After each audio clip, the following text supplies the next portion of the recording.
लहान मुलापासून ते म्हाताऱ्या माणसापर्यंत सगळे लोक मोबाईल पाहतात. हे अत्याचार का होतात? या असणारे व्हिडिओज वाचणारे निर्माण करणाऱ्या रील्स आपण त्या ठिकाणी पाहत असतो. सुरुवातीला मी तर शासनाला, सरकारला अशी विनंती करेल की असा काही नियम काढा, अशी काही बंदी घाला की असे व्हिडिओ जागेच्या जागे बंद झाले पाहिजे. सगळ्यात पहिले हा नियम सरकारने लागू करावा.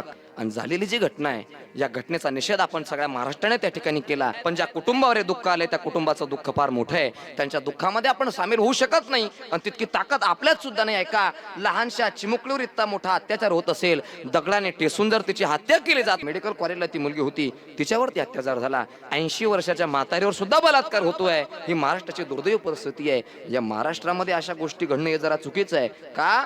कारण हा महाराष्ट्र छत्रपती शिवाजी महाराजांचा आहे, हिंदू सूर्य महाराणा प्रतापांचा महाराष्ट्र आहे. भल्या मोठ्या राजांची, भल्या मोठ्या संतांची परंपरा या महाराष्ट्राला लागलेली आहे. सगळे लोक त्या ठिकाणी कॅन्डल मार्च काढतायत, कोणी मोर्चे काढतायत, कोणी काय सांगते, कोणी काय सांगते.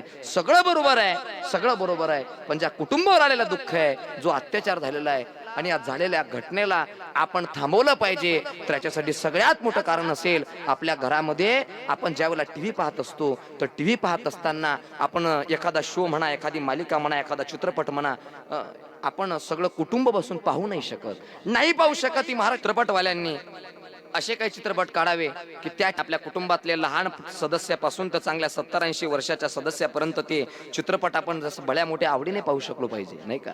आताचे चित्रपट असे झाले की ते आपण सगळे कुटुंब म्हणून पाहू शकत नाही. याच्यावर सरकारने कुठेतरी बंदी घालावी आणि लवकरात लवकर त्या नराधमाला भर चौकामध्ये ठेचावं, अशी मी सकल वारकरी संप्रदायाच्या वतीने माझे त्या ठिकाणी वक्तव्य